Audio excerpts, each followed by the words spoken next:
Law of attraction was explained by Krishna in Bhagavad Gita thousands of years ago. I realized this when I read Bhagavad Gita, and then when I wrote my book, The Law of Attraction, I showed connection of exactly how, word by word, what we discovered in quantum physics or law of attraction later in science was actually showed by Bhagavad Gita and by Krishna many, many years ago. Now, that connection I explained in a beautiful podcast that I did recently with Amit Kumar, who himself is an amazing law of attraction coach. Watch this beautiful discussion with him and how Bhagavad Gita and law of attraction is the same and what is the connection. Here we go. आपने इस किताब को क्यों लिखा? Why did you write this book? सो एक तो obviously passion इस topic के लिए बहुत ज़्यादा था पहले से, प्रैक्टिस मैं खुद बहुत ज़्यादा कर रहा था। और मैंने खुद अपने आप को जब पूछा कि ये किताब मुझे क्यों लिखनी है, there was one big reason I had. Law of attraction की दुनिया में एक किताब ने तहलका मचाया, which has really spread law of attraction, और इस टॉपिक को जस्टिस एक किताब ने दिया है, which is the secret. Correct है ना? बट उसका जो जस्टिस है रीच के पॉइंट ऑफ व्यू से बहुत ज्यादा है। हाँ. उस किताब को बहुत सारे लोगों ने रीच किया, लॉ ऑफ अट्रैक्शन को समझा उसकी वजह से। बट एक चीज उसमें मिसिंग थी, लॉ ऑफ अट्रैक्शन की प्रैक्टिस।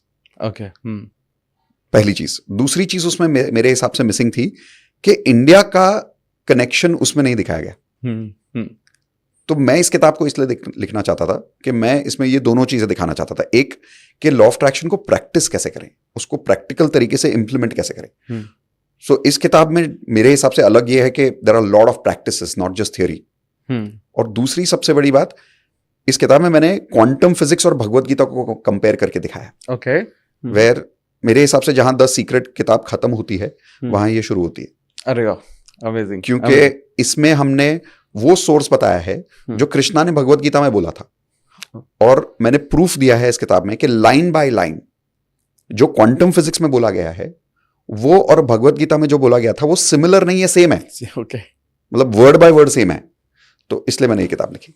अमेजिंग अमेजिंग, ये ऑलरेडी एक्साइटिंग हो रहा है। तो शुरुआत इसी से करते हैं कि व्हाट इज, बहुत सारे लोगों के लिए वर्ड नए नए हैं, क्वांटम फिजिक्स, और कैसे how it is connected with Bhagavad Gita. तो क्या आप इस बारे में थोड़ा सा और बताएंगे?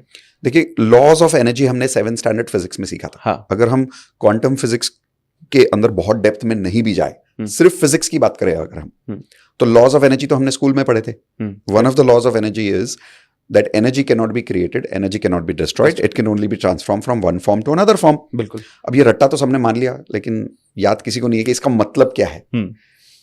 अगर यही चीज भगवत गीता में पढ़ो, वर्ड बाय वर्ड लिखी हुई है। Okay. Physics says everything in the universe is energy. आपकी बॉडी एक मैटर है, मेरी बॉडी भी एक मैटर है, लेकिन दिखने में मैटर है, एक्चुअली हम सब एनर्जी है। Right? And the total amount of energy in the universe is always constant, क्योंकि ना उसको क्रिएट कर सकते हैं ना डिस्ट्रॉय कर सकते हैं। Same law of energy. बिल्कुल। अब यही चीज भगवत गीता में कैसे लिखी है? जो फिजिक्स बोलता है एवरीथिंग इज एनर्जी, भगवत गीता बोलता है everything is God.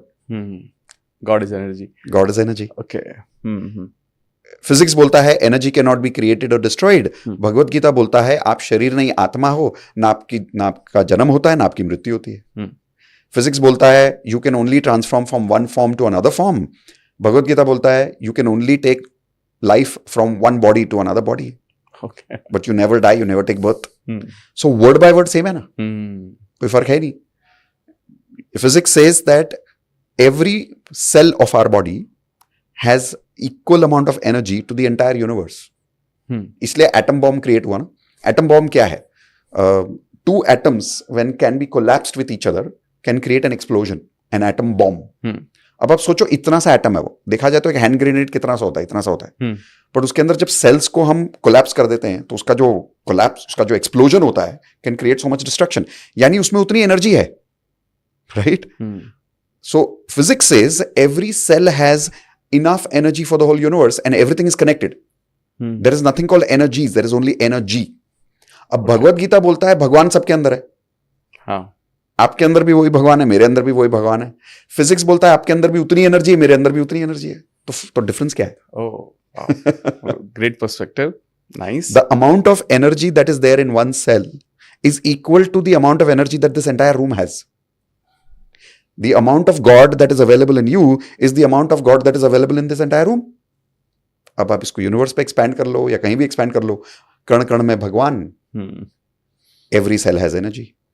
Like you said, वो बहुत बहुत डीप है ये बात कि एनर्जीज नहीं है, एनर्जी है. बिल्कुल. Okay, this is really. क्यों? क्योंकि गॉड है, गॉड्स नहीं है. हाँ, करेक्ट. अल्लाह है, अल्लाहज नहीं है. राइट? वाहे गुरु है, वाहे गुरुज नहीं है. तो एनर्जी है, एनर्जीज नहीं है. आप किसी भी रिलीजन में चले जाओ, कोई फर्क नहीं पड़ता. हर रिलीजन में जब किसी ने यूनिवर्स को पाया, यानी भगवान को पाया, और किसने पाया? तो हमारे गुरुज ने या हमारे पुरखों ने. तो जब उन्होंने मेडिटेशन के थ्रू अपने अंदर भगवान को पाया, तो उन सभी ने अलग अलग भाषाओं में, किताबों में यही लिखा है कि भगवान सबके अंदर है, अल्लाह सबके अंदर है, गॉड सबके अंदर है, एंड एक ही है. तो आप किसी भी रिलीजन में जाओगे तो वो बोलेंगे ये एक ही है, one universe, one God, one Allah, one Waheguru. दो नहीं बोलेंगे. बट फिजिक्स भी तो यही बोलता है, वन एनर्जी. दो एनर्जीज है ही नहीं.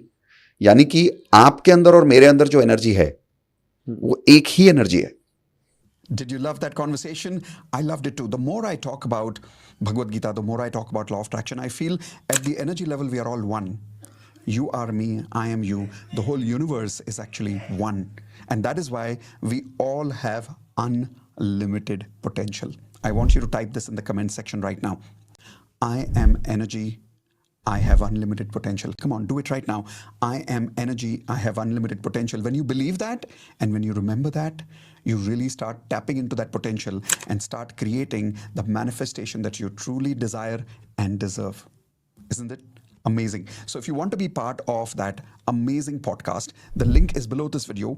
And if you would like to read the full Law of Attraction book, there's another link below this video, which is the Amazon link. Click on it right now. Go for that book, The Law of Attraction. It is an amazing book, not just because it's my book, but because of the beautiful concepts of Bhagavad Gita and science connection of Law of Attraction. See you soon in the next video. Hit the subscribe button and then the bell icon. So next time I create a video like this, you definitely get a notification. Okay? See you soon. Bye-bye.